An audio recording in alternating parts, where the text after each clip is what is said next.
लड्डू खाओगे? नहीं ना, समझदार हो गए हैं सब। लेकिन इस दुनिया में ऐसे और भी कई शैतान हैं, ऐसे कई दैत्य हैं जिनसे हमें बच के रहना चाहिए। आज मैं काजोल और आपका favourite horror story teller Divya AKA खूनी मंडे आपके लिए एक ऐसे ही दैत्य की कहानी लेकर आए हैं जिसे चुनौती दी है एक माँ ने। तो इस बात पर जल्दी से इस वीडियो को लाइक, शेयर और सब्सक्राइब करो फॉर खूनी मंडे। और हाँ, मेरी नई फिल्म माँ देखिए 27 जून से। तो इस माँ को भी थिएटर्स में जाकर अपना साथ देना ताकि मिलकर हम इस दैत्य को हरा पाएं।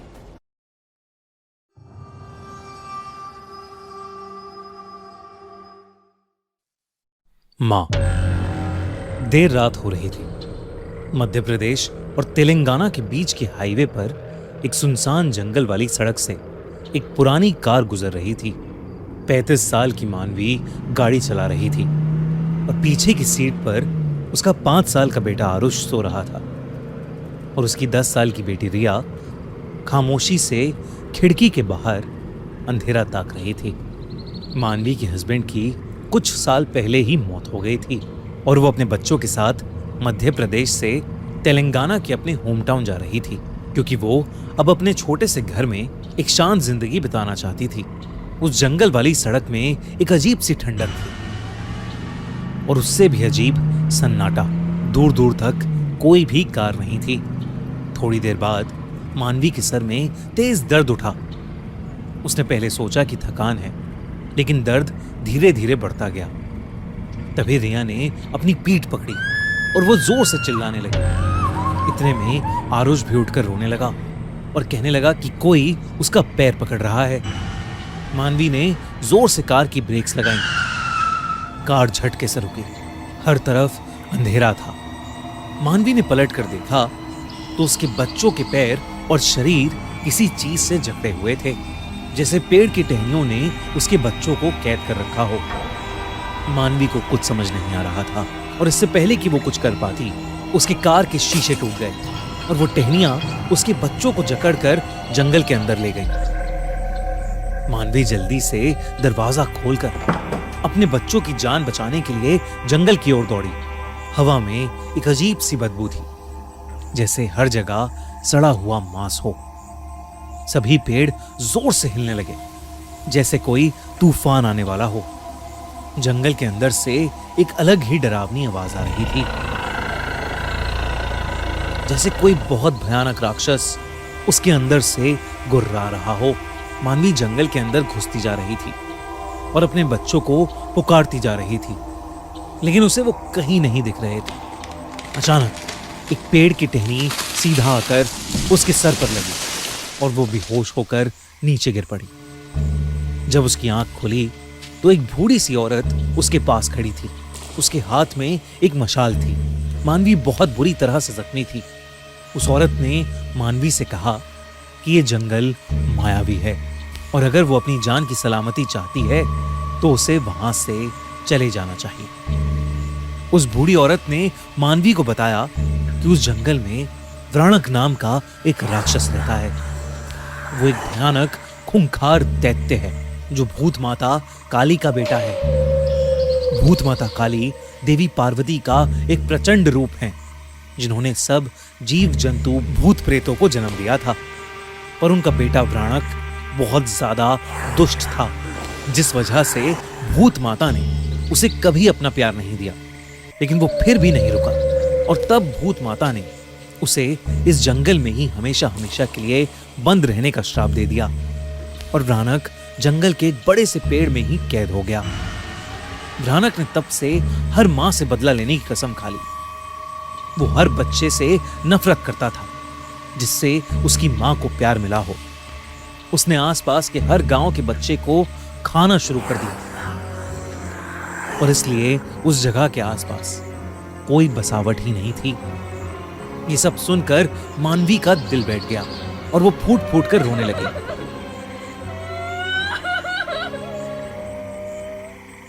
उस बूढ़ी औरत ने मानवी को कहा कि अब तक व्राणक उसके बच्चे निगल चुका होगा और इसलिए उसे अपनी सलामती के लिए वहां से चले जाना चाहिए।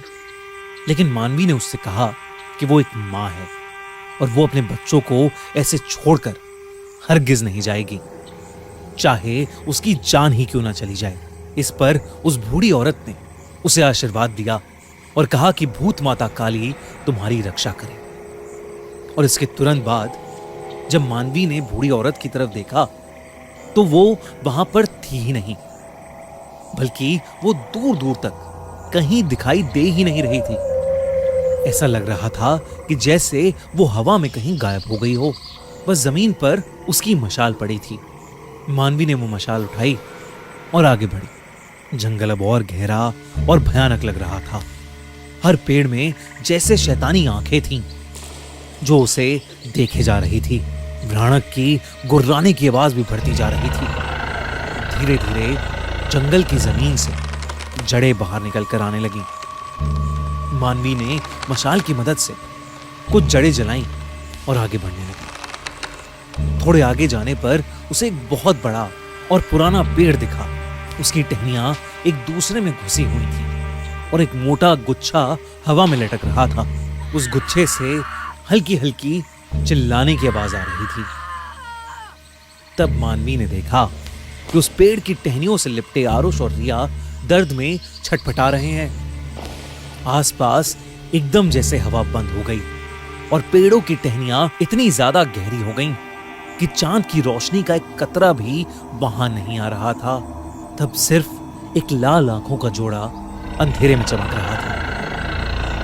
मानवी को समझ आ गया कि उसके सामने व्राणक है, वही दैत्य जिसके बारे में उस बूढ़ी औरत ने उसे बताया था। उसका रूप इंसानों से परे था।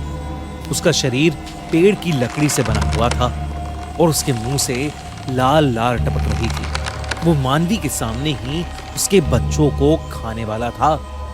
मानवी आगे बढ़ी, लेकिन व्राणक ने पेड़ की टहनियों से उसे भी जकड़ लिया और हवा में उठा लिया। उसके हाथ से वो मशाल छूट गई। जकड़ और टाइट होने लगी और मानवी अपना दम खोने लगी। उसकी बंद होती आंखें सिर्फ अपने बच्चों को देख रही थीं, जिसे व्राणक हंसता हुआ बस निगलने ही वाला था। तभी उसे व्राणक के पीछे वो बूढ़ी औरत वापस दिखी। आसमान में जोर की एक बिजली कड़की और वो औरत एकदम से एक भयानक देवी में बदल गई। व्राणक उस देवी को देखकर बहुत ज्यादा गुस्से में आ गया और उस जंगल में एक जोर का तूफान शुरू हो गया। एक एक करके पेड़ गिरने लगे। मानवी की आंखें बंद होने वाली थीं। उसने रोते हुए एक आखिरी बार अपने बच्चों का नाम पुकारा और उसकी आंखें बंद हो गईं। उसकी चीख एक मां की चीख थी। लेकिन उसके ठीक बाद मानवी की आंखें फिर से खुलीं। इस बार उसकी आंखें लाल थीं और मानवी में एक अजीब सी ताकत आ गई थी, जैसे स्वयं देवी उसके अंदर आ गई हों। उसने एक और गुहार लगाई और पेड़ की सारी टहनियां टूट गईं और वो आजाद हो गई। उसने नीचे पड़ी मशाल को उठाया और व्राणक जिस पेड़ से बंधा था उस पेड़ की जड़ों में आग लगा दी। व्राणक ने पीछे हटने की कोशिश की, लेकिन बहुत देर हो चुकी थी। अचानक वो टहनियों का गुच्छा खुल पड़ा और आरुष और रिया जमीन पर नीचे गिर पड़े। देखते ही देखते व्राणक की दर्द में चीखें सुनाई देने लगी और कुछ ही देर में वो पेड़ जल के राख हो गया। साथ ही व्राणक का अंत हो गया। मानवी को अचानक से चक्कर आए और वो नीचे गिर पड़ी। उसके सामने भूत माता काली देवी प्रकट हुई और मानवी के सर पर अपना हाथ रख के उगते सूरज की रोशनी में समा गई। मानवी और उसके बच्चों के शरीर पर लगी चोटें कुछ ही पलों में अपने आप गायब हो गईं। उसके बच्चे होश में आए तो उन्हें कुछ भी याद नहीं था। मानवी ने अपने बच्चों को उठाया और जंगल से बाहर निकल गई। अब पूरी तरह से सुबह हो गई थी। पेड़ चुप थे और जमीन ठंडी हो गई थी। उस रात एक मां ने अपने बच्चों को मौत के मुंह से निकाला था और इस दुनिया को एक बार फिर बताया था कि इस दुनिया में सबसे शक्तिशाली कोई है तो वो एक मां है। खूनी मंडे की ये कहानी अगर आपको अच्छी लगी तो मेरी मूवी मां भी आपको बहुत अच्छी लगेगी। जाकर थिएटर्स में जरूर देखना। जल्दी से इस वीडियो को लाइक, शेयर और सब्सक्राइब करो for Cooney Monday.